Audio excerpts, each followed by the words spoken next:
আপনাদেরকে জানাবে।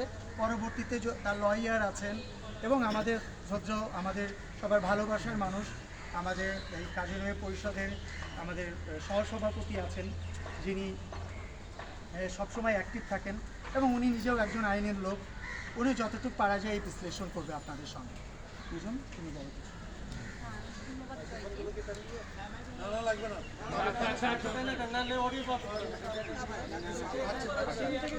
আচ্ছা, এটা দেওয়া কোনো ব্যাপার না, এটা আমরা করে দিচ্ছি। আপনারা শুধু বলবেন, আমরা করে দিচ্ছি। ধন্যবাদ আমার বন্ধু জয়কে।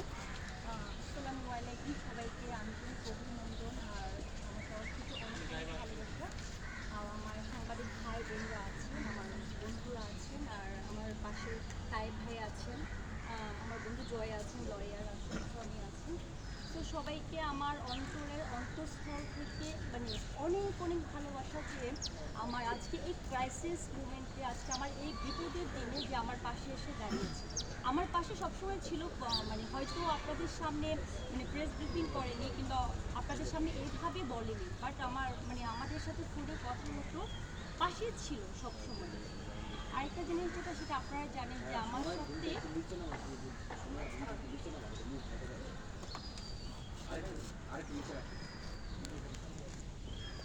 আর আপনারা হয়তো জানেন যে আমার সাথে, আমরা সবাই কম বেশি জানেন যে আমার সাথে অনাকাঙ্ক্ষিত অনেক বড় একটা ঘটনা ঘটে গিয়েছে।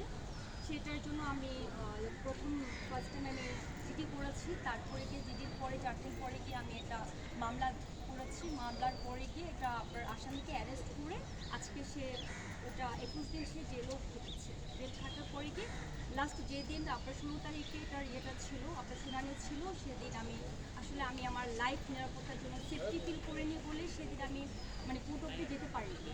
কারণ আমার লয়ার আমাকে অনেকবার ডেকেছে যে যাওয়ার জন্য, কারণ আমার কাছে মনে হয়েছে যে এর আগেও যে উবার ড্রাইভার অ্যাসোসিয়েশন থেকে প্রেস ক্লাবে ওনারা মানে একদম ওপেনলি আমাকে হুমকি থ্রেট টাইপ অনেকভাবে ওনারা করেছে। এর আগে ওনারা প্রেস ব্রিফিং করেছে, যে যার জন্য আমার কাছে মনে হয়েছে, কারণ একটা ড্রাইভার যেহেতু ওইখানে এতগুলো ড্রাইভার একত্র করেছে, আমি একটা মেয়ে মানুষ, আমার কাছে মনে হয়েছে যে আমার লাইফ এখন আমি অনেস্টি তার লাইফটা আমি নিরাপত্তাহীনতা করছি। দ্যাটস ওয়াই আমি যাইনি। ওই দিন জজ যে ছিলেন উনি কিন্তু আমাকে অনেকভাবে চেয়েছিল যে ভিকটিম আছে কিনা। সো আমি ছিলাম না বলে উনি আজকে জামিন পেয়েছে। যাই হোক, জামিন পেয়েছে, আমি সেটা নিয়ে আমার কোনো দুঃখ নেই। এখন আমি আমার লাইফে নিরাপত্তা চাচ্ছি। আমি সাংবাদিক ভাই বোনরা যারা আছে, মানে আপনাদের রেখে সরকার রেখে আমি বলছি যে আপনার কথাগুলো সবার মাধ্যমে যেন অ্যাটলিস্ট যারা আমাকে এই টাইপের থ্রেটগুলো দিচ্ছে, ওনারা যেন, যে মানুষগুলো ওপেনলি আমাকে নিয়ে নোংরাভাবে মানে এত বাজেভাবে আমাকে উপস্থাপন করছে, আজকে আমার ফেসবুক আইডি হ্যাক করার ট্রাই করছে, আজকে আমি কমেন্ট বক্সগুলো আমি ডিলেট করে রেখেছি, কারণ এখানে কমেন্টগুলো এত বাজে বাজে কমেন্ট আসছে, যেটা হচ্ছে পড়ার মতো কোনো মানে পরিবেশ থাকে না। তো আমি তো একটা মা, আপনারা জানেন আমি কারো মেয়ে, আমার বাবা মা আছে, আমার একটা সুন্দর একটা পরিবার আছে। সো আমি একটা পরিবার নিয়ে আমি বিলং করছি, আমি কাজের পাশাপাশি আমি একটা মানে একটা কী বলবো, একটা সুন্দর একটা মানে ফ্যামিলি আমি বিলং করছি। সো সব কিছু মিলিয়ে আজকে মানে এমনও একটা জার্নালিস্ট বলবো না, একটা কন্টেন্ট ক্রিয়েটার আমাকে নিয়ে এমন এমন কথা বলেছে, যেটা হচ্ছে আমার বাড়ি কুমিল্লা, সে আমাকে গোপালগঞ্জে বানিয়ে দিয়েছে। সে আমাকে মানে আমার হাজব্যান্ড, আমার বাবা মা, আমার ফ্যামিলিকে নিয়ে এত বাজে বাজে মন্তব্য করেছে, যেগুলো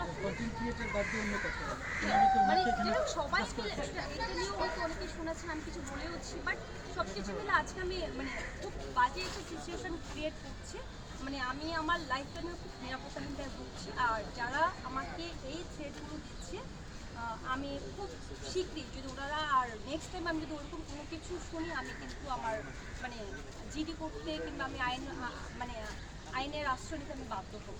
সো আমি ধন্যবাদ আপনাদের সবাইকে, আর ধন্যবাদ আমার পাশে আমার শিল্পী সমিতি আছেন, ছিল, আছে, আজকে জাস্ট আপনাদের সামনে বক্তব্য রেখেছে। কোশ্চেন করেন একটু, আপনি যে নিরাপত্তাহীনতায় ভুগছেন এটার পক্ষে প্রমাণ রয়েছে কিনা বা ডকুমেন্ট রয়েছে? ওপেন আমাকে থ্রেট দিয়েছে, ওপেন। আপনাদের ওই ইয়েটা আছে, সোমনাথ যখন একটা সম্মেলন করাচ্ছে প্রেস ক্লাবের সামনে, ওইটা শুনলে আপনারা বুঝতে পারবেন যে ওনাদের মানে, আর ওনাদের মানে কথাগুলো এত বাজে বাজে, এত বাজে বাজে ল্যাঙ্গুয়েজ ওনারা ইউজ করেছে।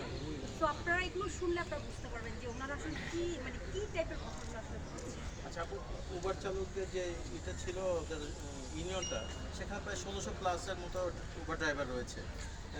সেখান থেকে আপনারা বিভিন্ন কমেন্ট করছে, ঠিক আছে, কিন্তু আপনি কি তাদের সাথে নেগোসিয়েশনে যাবেন কিনা?